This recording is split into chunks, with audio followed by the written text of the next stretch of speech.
नमस्कार, मी दीपक राऊत तुमचे स्वागत करतो आजच्या शेअर मार्केट अपडेटमध्ये. आज मार्केटनं सुरुवात गॅप डाऊन ओपनिंगसोबत केलेली. जवळपास 300 पॉईंटच्या आसपास निफ्टी निगेटिव्हमध्ये ओपन आलेला 23,350च्या आसपास आणि सेन्सेक्स जवळपास 1,1100 पॉईंट मायनसमध्ये ओपन होता. कारण होतं US मार्केट शुक्रवारी जवळपास 500 पॉईंट मायनसमध्ये बंद झालेले. इन्फ्लेशनचे आकडे ऑल ओव्हर ग्लोबली वाढून आले. युरोपियन कंट्रीजमध्ये सुद्धा इन्फ्लेशन वाढत आहे.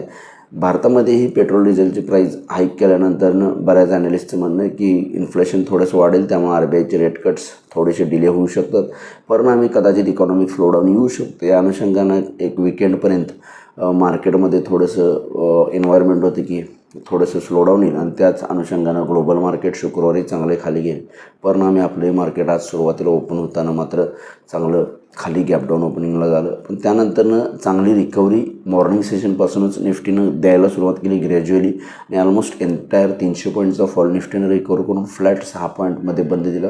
सेन्सेक्ससुद्धा 1100 पॉईंट मायनसवरून ऑलमोस्ट 77 पॉईंट पॉझिटिव्हमध्ये बंद दिला. म्हणजे ओव्हरऑल एक फ्लॅट क्लोजिंग मिळालं, पण लोअर लेवलवरून बघितला तर सेन्सेक्सला 1100 पॉईंटची रिकव्हरी तर निफ्टीला 300 पॉईंटची रिकव्हरी बघायला मिळाली.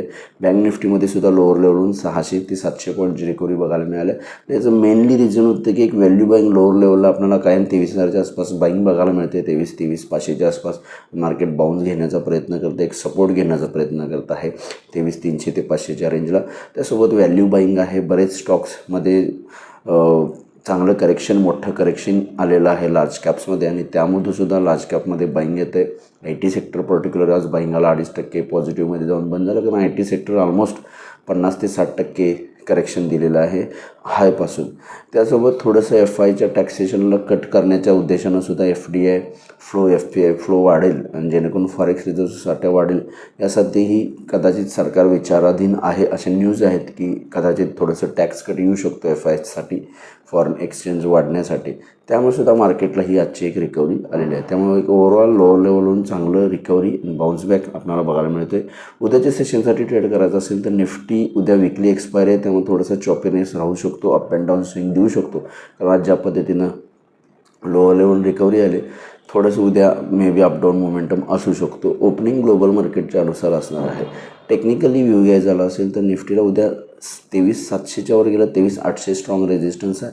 23,800, 850 स्ट्रॉंग रेजिस्टन्स झोन आहे, जिथून आपण सोमवारी 23,800 शुक्रवारच्या मॉर्निंगला 23,800, 850च्या आसपास आपण ओपन होतो. तिथून चांगलं करेक्शन आलेलं, लोअर लेवलला बंद दिलेलं आणि लोअर लेवलला 23,500 उद्यासाठी पहिला सपोर्ट आहे. 23,500च्या खाली गेला तर 23,400 पण आजच्यासारखं खाली येऊ शकते. त्यामुळे निफ्टीला उद्याच्या सेशनला हायर लेवलला 23,800, 850 स्ट्रॉंग रेजिस्टन्स, 23,500 पहिला सपोर्ट आहे. 23,500च्या खाली गेला तर थोडंसं विकनेस वाढू शकतो. या अनुषंगाने तुम्ही निफ्टीमध्ये ट्रेड करू शकता. बँक निफ्टीमध्ये सुद्धा 53,500च्या वरती 54,000पर्यंत जाण्याची राईज बँक निफ्टीमध्ये आहे.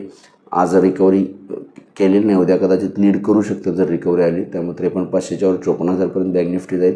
53,500च्या खाली 53,000पर्यंतची डिक्लायनिंग परत पुन्हा बँक निफ्टीमध्ये येऊ शकते, जसे आज निफ्टीमध्ये आलेली. त्यामुळे ओव्हरऑल या टेक्निकल लेवल्सनुसार तुम्ही बँक निफ्टीमध्ये उद्या ट्रेड करू शकता. आज NSEमध्ये 768 शेअर्स वाढले, त्या बाजूला 2200 शेअर्स पडलेत. निफ्टीमध्ये 19 शेअर्स वाढले, त्या बाजूला 29 शेअर्समध्ये पडणाऱ्या शेअर्सची संख्या जास्त आहे. सेक्टर इंडिसाइजमध्ये आज IT सेक्टरनं चांगली रिकव्हरी केली. रिकव्हरीमध्ये IT सेक्टरचा मोठा वाटा राहिला. जवळपास 2.5% पॉझिटिव्ह IT सेक्टर आहे. त्यापाठोपाठ फार्मा सेक्टरमध्ये पॉझिटिव्हनेस बघायला मिळाला. बाकी banks, auto, metal, reality, energy या सेक्टर्समध्ये अर्धा ते 1%चा फॉल बघायला मिळालेला आहे. ग्लोबल मार्केटचा आढावा घेतला तरी युरोपियन मार्केट्स मिक्स आहेत. 20-30 पॉईंट प्लस मायनस आहेत. डॅक्स थोडे 1% पॉझिटिव्हमध्ये आहे. डाव फ्युचर्स मात्र थोडेसे मायनस आहेत. 100 पॉईंट मायनस डाव फ्युचर्स आहे. त्यामुळे ओव्हरऑल US मार्केट आणि युरोपियन मार्केट मिक्स शो आहे. बघणं गरजेचं आहे आजचं US मार्केट कसं क्लोजिंग देईल, कारण काल 500 पॉईंट खाली आले, पण overall US market lifetime हायच्या आसपास ट्रेड करत आहेत. त्यामुळे ओपनिंग ग्लोबल मार्केटनुसार असेल, US मार्केट पॉझिटिव्ह गेलं तर आपण एक पॉझिटिव्ह स्टार्ट घेऊ शकतो, पण हायर लेवलला 23,800च्या आसपास स्ट्रॉंग रेजिस्टन्स आहे. ग्लोबल मार्केट जर निगेटिव्ह असतील तर आपण आजच्यासारखी एक निगेटिव्ह सुरुवात करू शकतो, पण लोअर लेवलला मार्केट सपोर्ट फाइंड आउट करण्याचा प्रयत्न करते. त्यामुळे लोअर लेवलला बाईंगची अपेक्षा आहे. FIDIच्या डेटामध्ये FIने शुक्रवारी बाईंग केले 1,000 करोडचं, DIने 2,000 करोडची विक्री केली. FIचा विक्रीचा ओघ थोडा थांबताना बघायला मिळतो, त्यामुळे आपल्याला फर्दर सेलिंग येत नाही. त्यामुळे जर एफ आयचं सेलिंग थोडंसं पॉज जरी झालं, बाईंग भलेही नाही केलं, एफ आयचं सेलिंग थांबलं तरी मार्केटला रिकव्हरीची अपेक्षा आहे. तर बघूया मार्केट उद्या कशा पद्धतीने बिहेव होते. माझा व्हिडिओ ऐकला त्याबद्दल धन्यवाद. माझा व्हिडिओ जास्तीत लाईक करा, शेअर करा, माझ्या चॅनल सबस्क्राईब करून डेली अपडेटसाठी बेल आयकॉनला क्लिक करा. धन्यवाद.